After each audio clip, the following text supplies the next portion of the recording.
Okay, so, dear Dhamma practitioners, this is our ongoing meditation session. And be comfortable yourself and relax your body.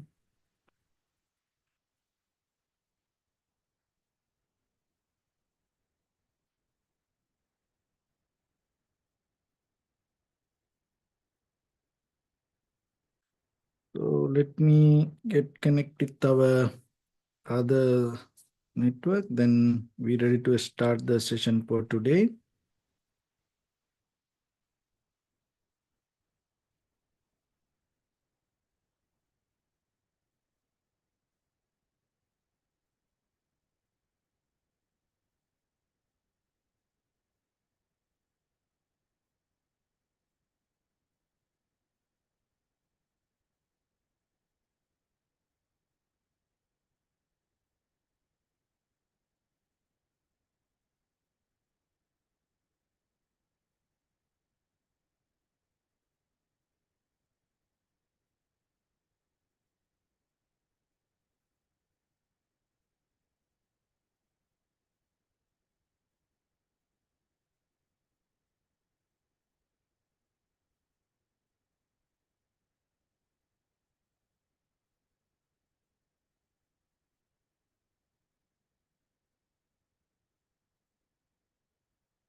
Okay, so dear Dhamma practitioners, be comfortable yourself and relax your body.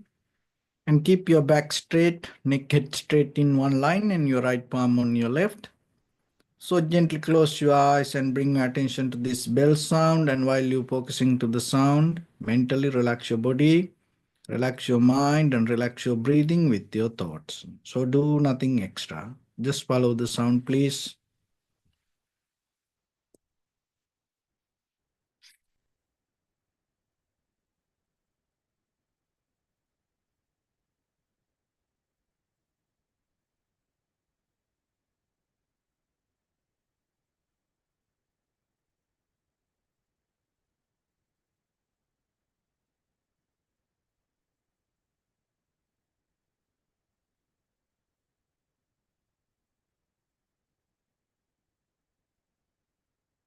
Namo tassa bhagavato arahato samma sambuddhassa. Namo tassa bhagavato arahato samma sambuddhassa.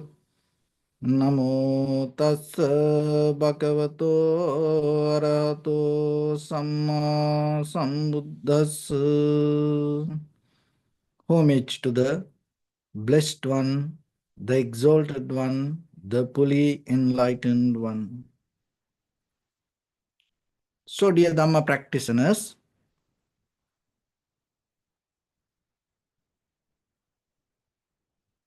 so before we start our practice session, as usual, we'll take few minutes to understand how this practice will help for us to develop our inner wisdom, and at the same time how it can cultivate our freedom. So gaining freedom is kind of like a skill. It is an art. You have to learn it. You have to practice it. You have to master it. Otherwise, we always sometimes fall into the same place again and again and again. So we need to understand there are two kinds of truth: conventional truth and the eternal truth. So the conventional truth is the place we are standing. So then whatever we understand and whatever we do, all related to this conventional truth, even from that point of view, we try to explain the eternal truth. And sometimes that also will vary related to conventional truth. But still, we have to go through this conventional truth to gain the eternal truth. So only way is keep moving. Otherwise, it never going to happen. So when you are keep moving in this conventional truth, so it's kind of like if I give a simile, it's kind of like the fish caught into the net. So if the fish stuck with it, doesn't move, and believing it as a freedom, the fish can move here and there a little bit and be with the net for a certain while. So like for us, and sometimes we caught in this conventional truth, and we may become comfortable with it. And we may move here and there, but it's all in the conventional truth. To get out of this, the one of the important part we have to understand, we are caught in this net. We have to understand we are already tangled to this net. Then once you start to move and struggle to untangle, to get out of this net, so your effort going to be different. So it's kind of like with our eye, ear, nose, tongue, body, mind, with the perception we perceive, we build up this net and we caught into this net.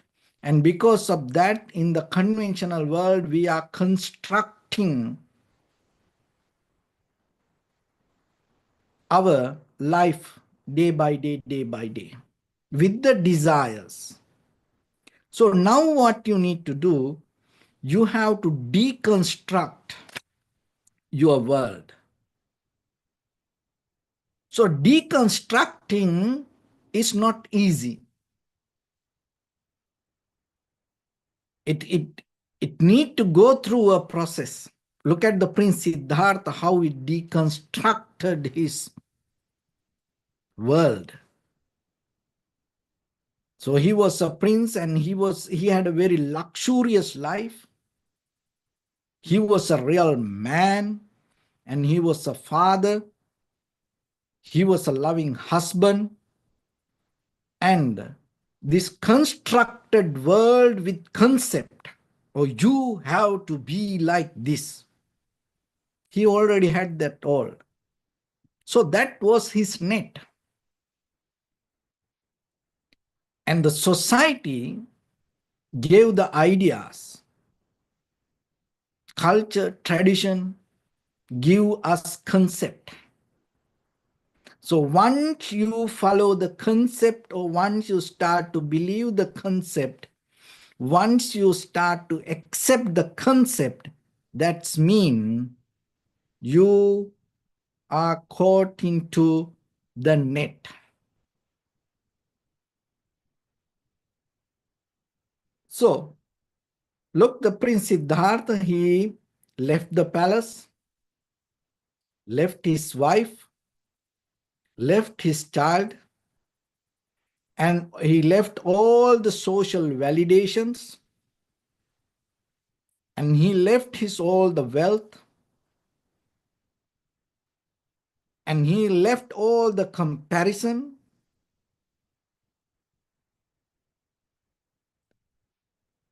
and he left that everything. This is the important part. He left that everything without any expectations from that, whatever he left. This is very hard for us. See, that's why you have to understand. We also sometimes let go things, but we are letting go things with some expectations. So that is the conventional, very, very kind of like a tricky part of this conventional world, because we do things, but still that whatever we do in the conventional truth. That's why we are so generous. We let go things with the expectations, and then it is still related to conventional world. So what the Prince Siddhartha did, he let go all without any expectations. Tried little by little. You have to practice it to understand this principle. Little by little. Can you put water to a tree without any expectations? Oh, this tree should be healthy or grow. This tree need to give me flowers or fruits or shade. Can you let go things? Can you do things a little bit, even feeding to animals without any expectations? So you have to practice little by little, little by little. Can you sit for a meditation without any expectation? 5 minutes. Just observing. Whatever arises, you recognize. Rather than that, there is no any expectations beyond it. Because the expectations come out of concept. So the concept are the byproduct of our conventional world that we caught into this net. So that conventional expectations, or this conventional truth itself is our prison that we build up inside our mind. So your freedom means you have to get out of it. So your freedom means you have to achieve to ultimate truth. That means you have to get out of the conventional truth. So then you have to get out of the concept. That means you have to deconstruct all the ideas you build in your mind. So the deconstructing is the very process that you go towards the freedom.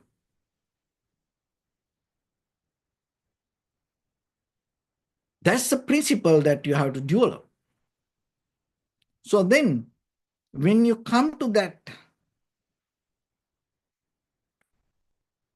deconstructing, you have to get out of the fixation and the grasping.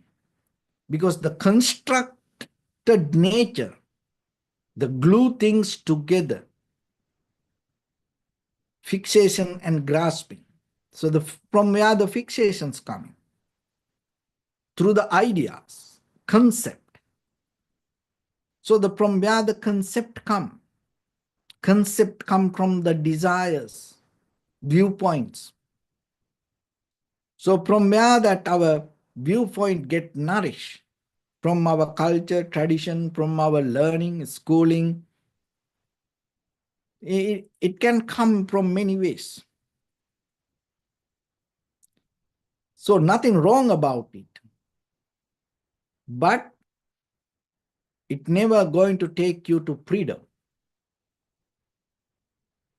It always take you to the net. So now that mentally we have in that net, we build up, that is what called the samsara, and the outside world. We are connect each other, and the kind of like internet also kind of like a net now keep us towards this constructed world. That's why people are so crazy, follow this all the social medias and everything. And it's became part of our life now. People live with it. People die for it. People go crazy because of social medias. Sometimes it kill people. And from morning to night, people depending on it. So that's an outside example, but inside also we have this mental net. It's a little bit more deeper, but conventional level that you can understand. So to get out of this net, as I mentioned from the beginning, the very first thing that you have to understand, you are already caught into this net, and then even though it is conventional, still you have to keep struggling. You have to struggle. You have to keep moving. So if you don't know you are caught in the net, and if you keep moving, the net going to be there with you. But once you know, if you are caught in the net, and then it give you some kind of wisdom. So that's why what you need in the very first level, the right view. Otherwise, it doesn't matter what you do. Maybe you do prayers, you practice meditation, you do many other sadhanas, you do yoga, you are so generous, and you listening to Dhamma, and maybe you teach Dhamma. But if you don't have the right view, your deconstructing system not going to work for you. Maybe you are keep doing things to construct the concept again and again and again. So then listen this very carefully and try to break it down and understand. So we are caught into the net, and that net is the conventional truth, and another way that conventional life, and that build out of the concept.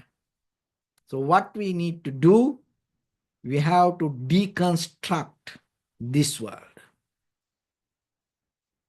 So for that, you have to know you are not free, you caught into the net, and then you have to have right view. So otherwise, that whatever you do, it's not going to work for you. So then try to understand and learn what is the right view means here.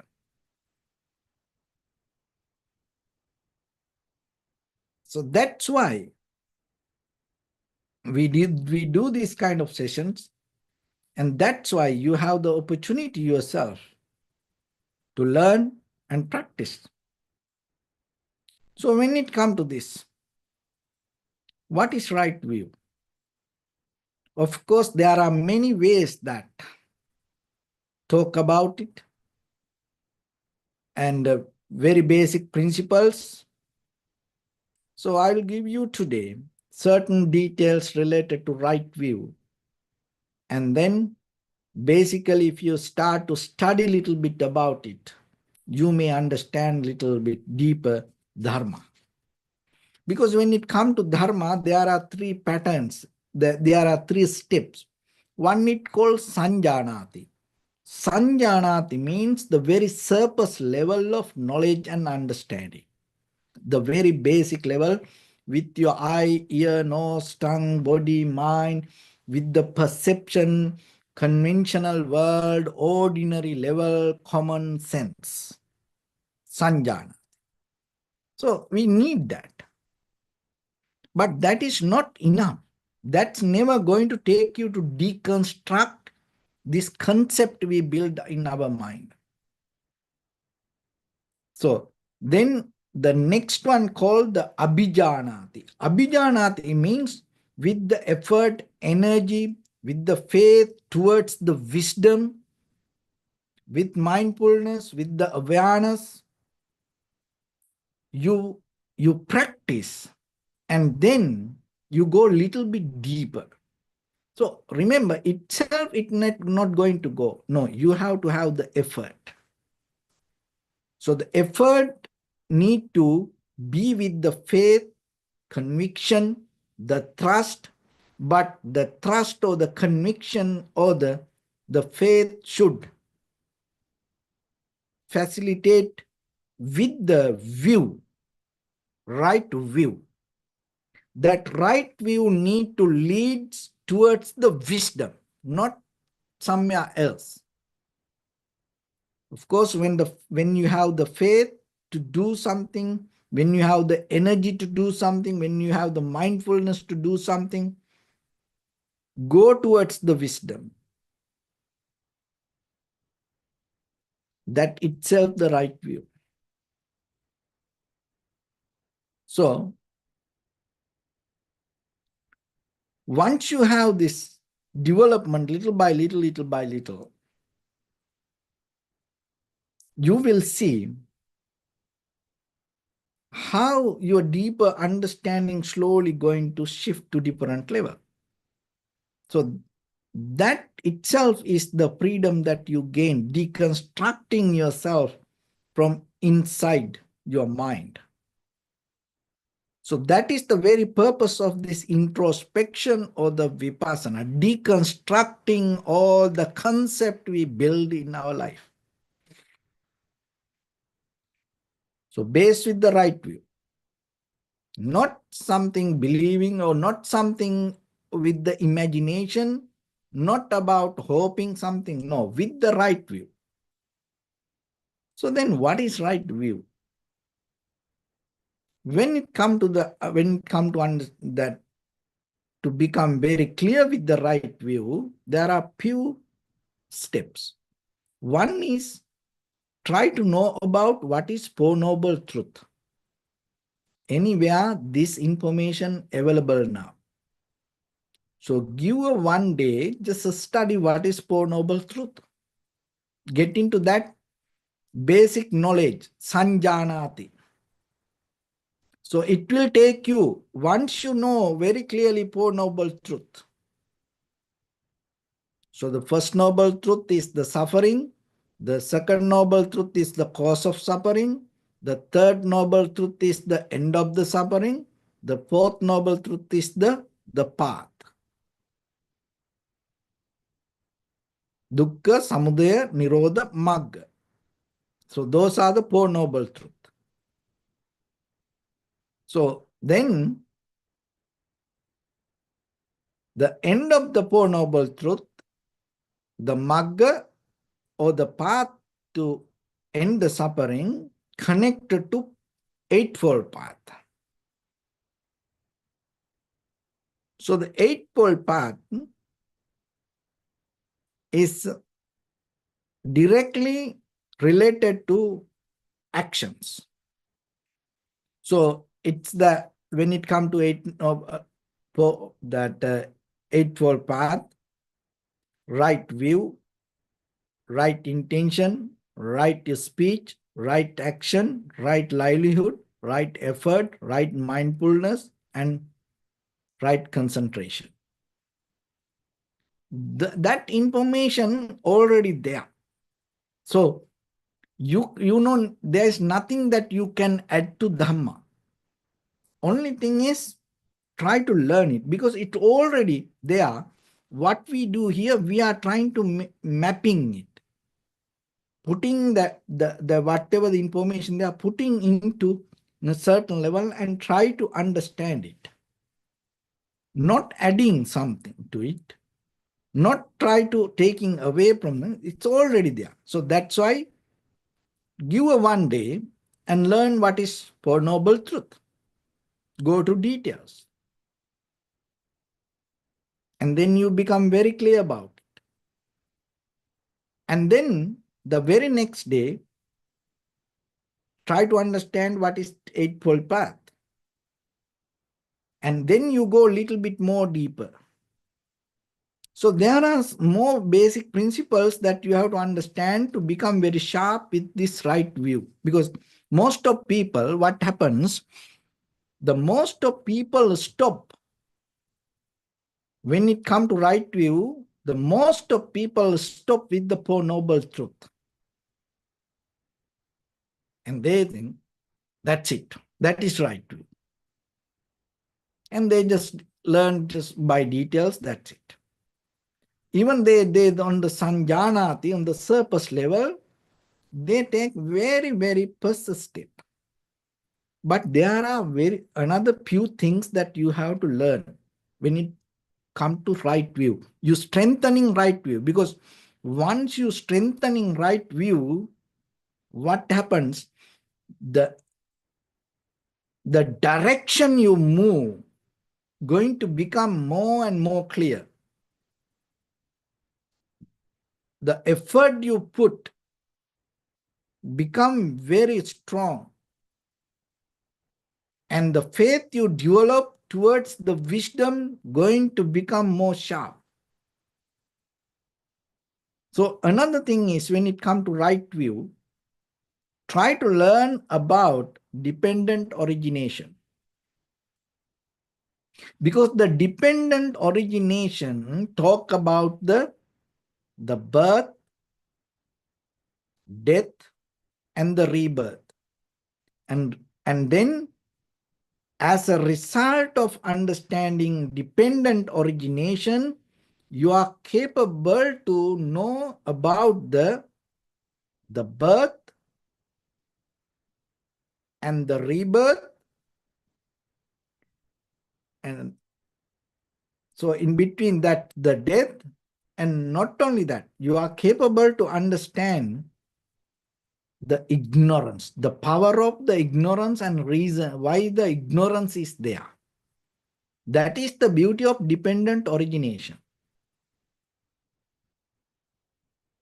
And not only that, once you know the dependent origination, even just by details, sanjanati, and you are capable to understand little bit about the suffering, because this is give us a light.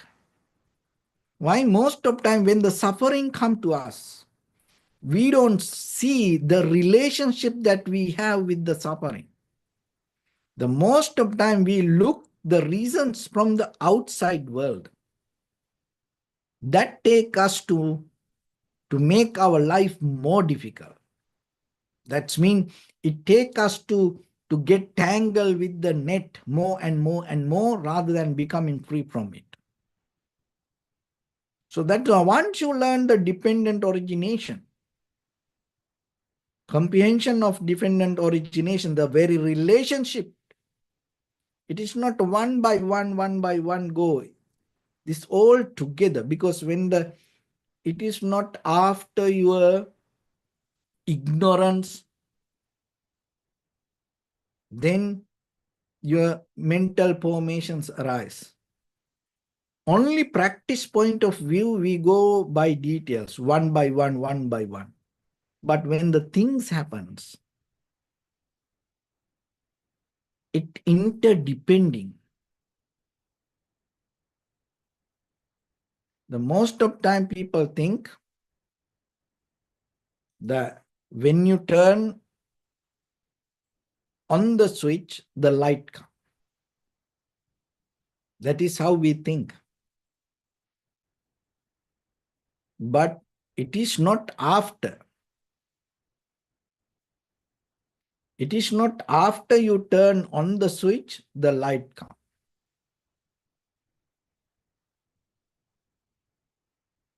There is no gap in between that. These two actions, interconnected, and there is no separation. Oh, I turn on the switch and the light comes. No separation, two actions. This both together, this is the nature of life. This is the power of ignorance, that as who we are, what we experience, and if it is take you to suffering, unsatisfaction, fear, anxiety, depression, that's mean it is not that separated experience from your life. No, it is coming within you. This all together. So you understand this when you understand the dependent origination. So it gives you the right view, take you to right direction. So give some times and learn yourself, master yourself, be matured yourself with this dependent origination. So now three things. The very reason is when it comes to Four Noble Truth, cause of suffering, the one is the suffering and cause of suffering. The second one, the very cause for the suffering is the ignorance. So the ignorance inherent with the desire. So the desire again inherent with the concept. Concept itself again protected by the constructed mind, world, ideas. So that's why now you are struggling. Of course, we are struggling. Still we are in this conventional world, these all conventional informations. These all related to conventional truth. So we are taking parts from the conventional truth, but we are keep struggling with it. So once you have this understanding related to dependent origination, now three things: Four Noble Truth, Eightfold Path, and dependent origination. And another thing, it also will clear your view. Recognizing the karma. Because once you understand the very connection in between actions, reactions, and result, then you become more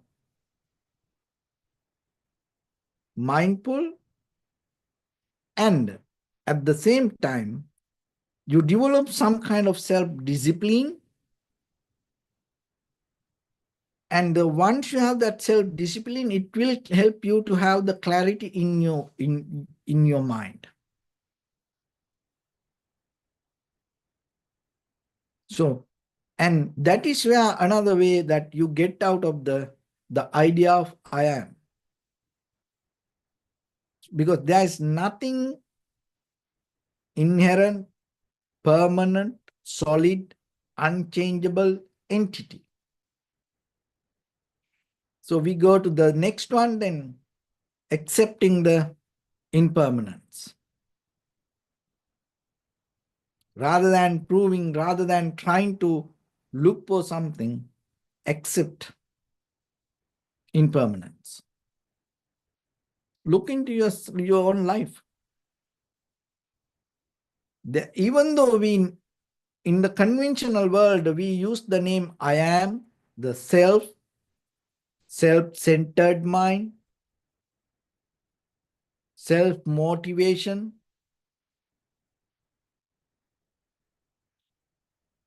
That doesn't mean that self is unchangeable, solid, permanent soul. That self means it's all arise from this dependent origination. It is the combination of form, feeling, perception, volition, and recognition. 5 aggregates. That 5 aggregates is even not one by one. That's all 5 things together.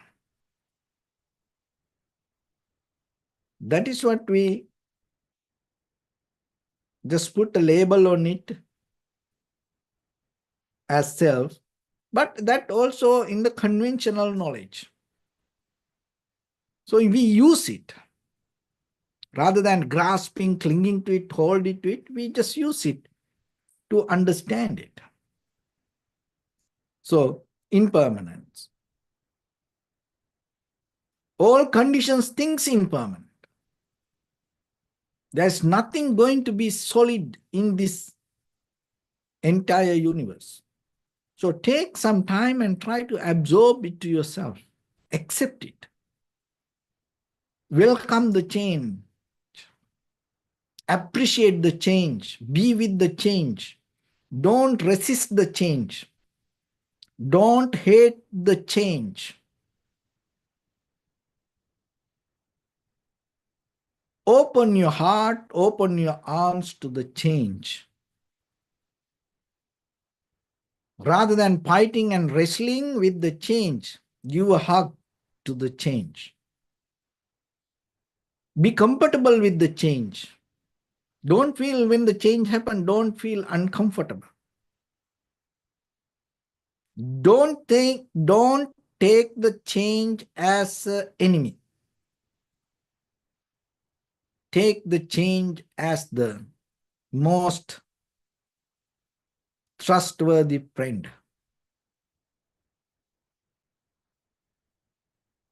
So that also take you to the right view. See, this all details trying to sharpen our mind, go towards the right view. Wisdom towards the where the wisdom. Because once you have the right view with the faith, it's towards the wisdom. So accepting the impermanence. And be aware about this non-self and nothing belong to you. This everything around us will go away. Detachment. Invisibly, this everything moving away. We don't see that. It's everything. It's the very lesson that we learn from the universe. Just imagine this entire universe, all the stars we see. Maybe every day for a while when we look at the sky, we look the stars the same place.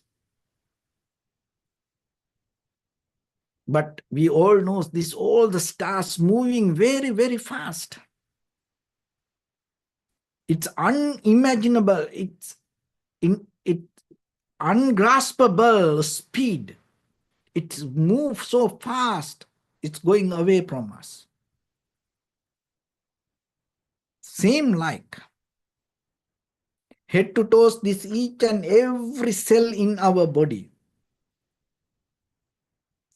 These all the material things around us.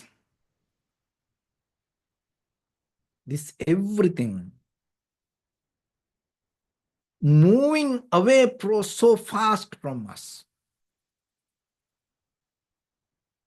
That's why when we have this constructed concept in our mind, we grasping, clinging to things, hold into things. But invisibly, everything moving away from us. Everything.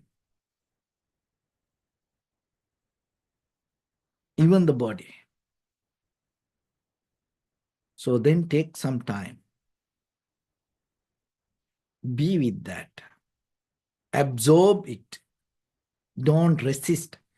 When things moving away, don't try to grasping it. Don't try to clinging to it. Don't try to jump and hold it to it. Let it go. Be free from it.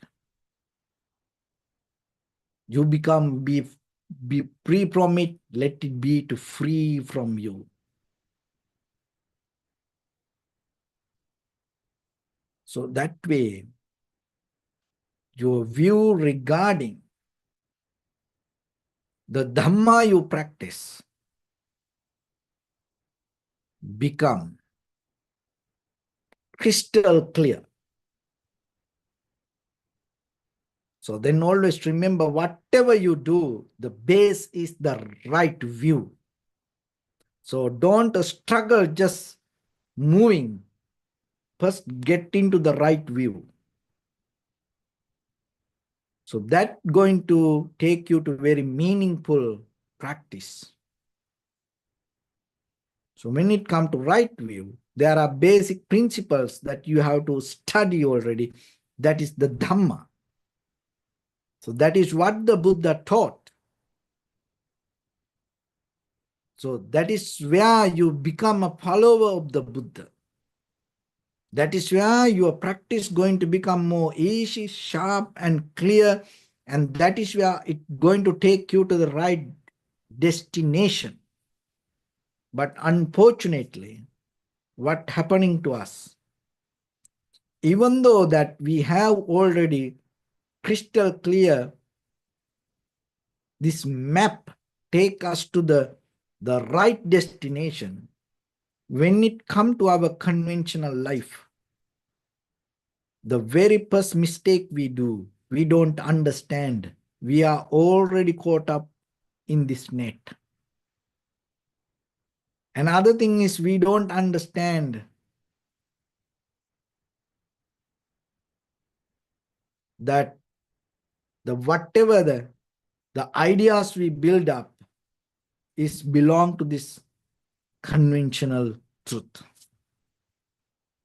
Another thing is the concept we build up in us. We don't believe it take us to constructed world.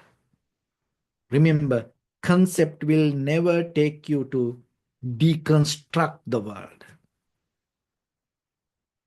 So if you want to deconstruct, get out of the concept. To get out of the concept, you have to have the right view. That is where you need the Dharma. That is why the Buddha came to this world and taught this. Because he looked around and saw why this is happening. And that is why he taught the Dhamma. So then take some time. Don't just try to practice yourself. Don't just try to do things that whatever come to your head, believing that going to take you to liberation. No. So then learn Four Noble Truth. Learn Eightfold Path. Even just as basic details in the Sanjanati level. And then learn the comprehension of dependent origination. And then learn about the recognizing the karma. Understand it. And acceptance of the impermanence. Awareness of non-self. And this impermanent thing that the separating nature. And once you have this, what happened? It take you to abhijanati. You start to learn something new, little bit deeply. You're getting some deep knowledge. And there, once you have this all together, parijanati, that is where the inner wisdom arises. Because you break through this concept and you deconstruct it. And that is where your freedom going to happen. So take some time yourself and practice a little bit and invest yourself for a little bit time for the Dharma. And day by day become very clear with the information that already they are in the sutras, especially these basic principles, and know about this. Just know in details a little bit. And then by the time, it will take you to the next level. So I hope this information will help you to become very clear with the view, having the right view. And once you have the right view, that all your faith, you can put it to it, and energy, effort, concentration, awareness, that everything will take you towards the wisdom. So that wisdom will take you to freedom. So with that, let's get into practice a little bit now. So your right palm on your left and neck get straight in one line and be comfortable with your posture. So bring your attention to your body and scan head to toes yourself and say Sopatveva, or may I be well and happy 3 times.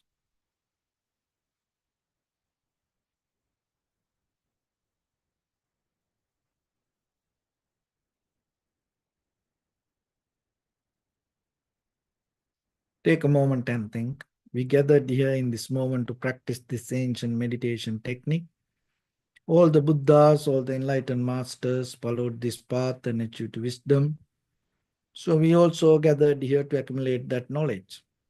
In this moment with this sitting, may my body become more comfortable, may my breath be more smooth, may no difficulties come to me, may all the success come to me.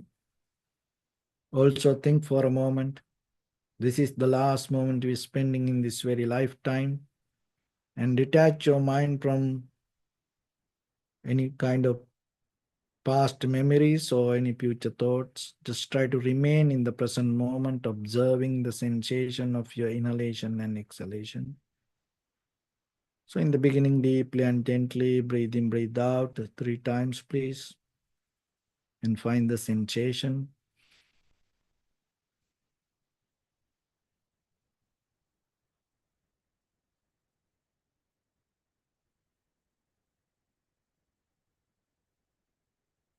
And allow your inhalations, exhalations happen itself. If your mind go here and there, bring it back again and again. Just observe and recognize it.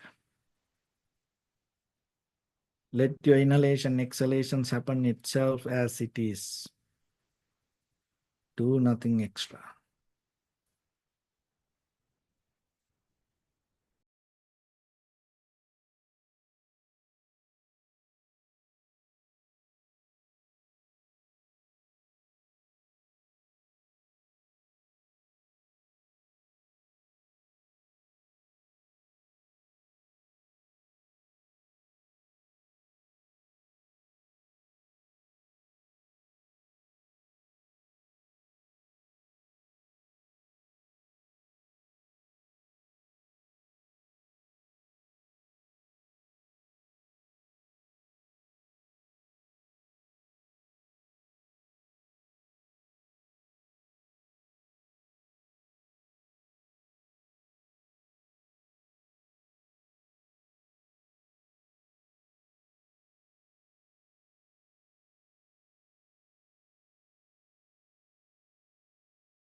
Bring attention to your body, please. Observe your posture.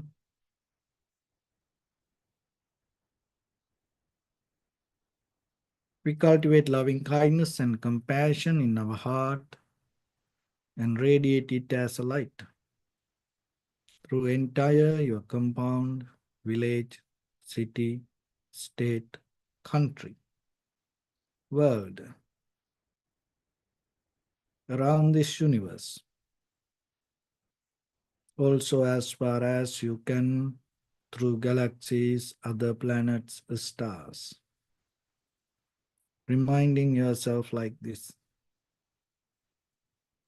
With clear intention, mentally repeat after me.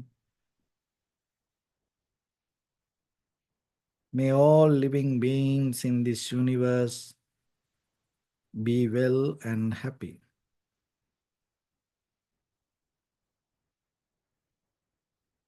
May everyone be happy and safe. And may their hearts be filled with joy. May all living beings live in security and in peace. Beings who are frail or strong,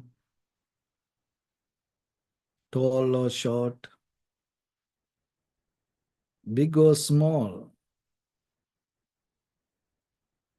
visible or not visible, near or far away, already born or yet to be born. May all of them dwell in perfect tranquility.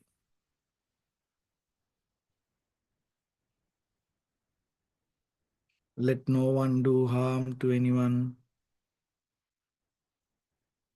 Let no one put the life of anyone in danger. Let no one out of anger or ill will wish anyone any harm.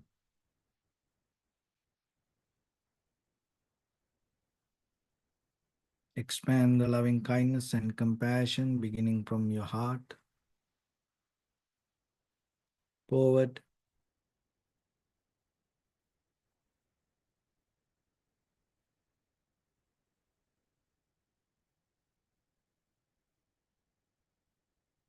visualize yourself and send it as a light.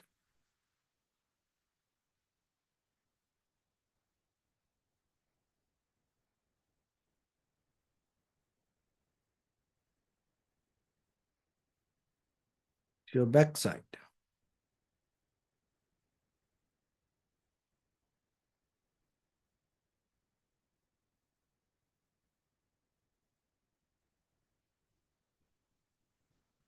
To your left side.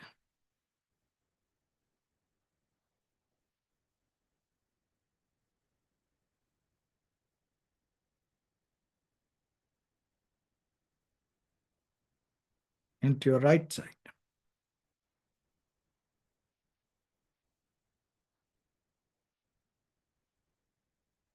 Downward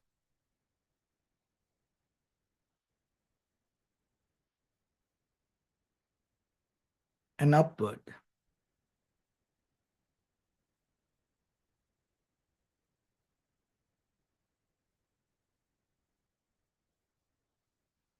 To all six directions at once, like the moon, the sun, spread the light, spread the energy, without any condition, without any limitation, without any resistance or without any judgment.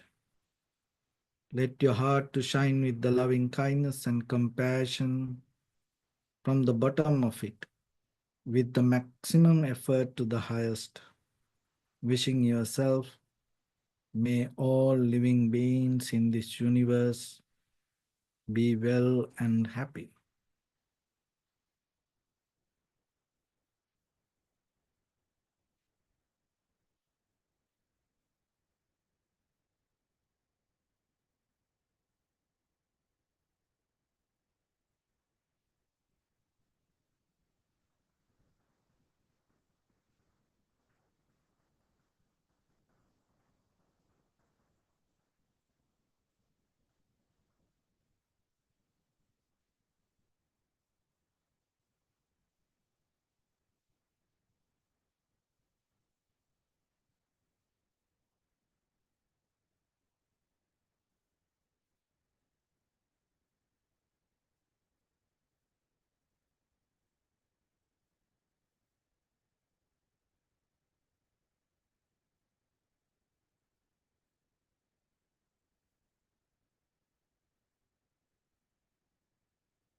We say sadhu, sadhu, sadhu.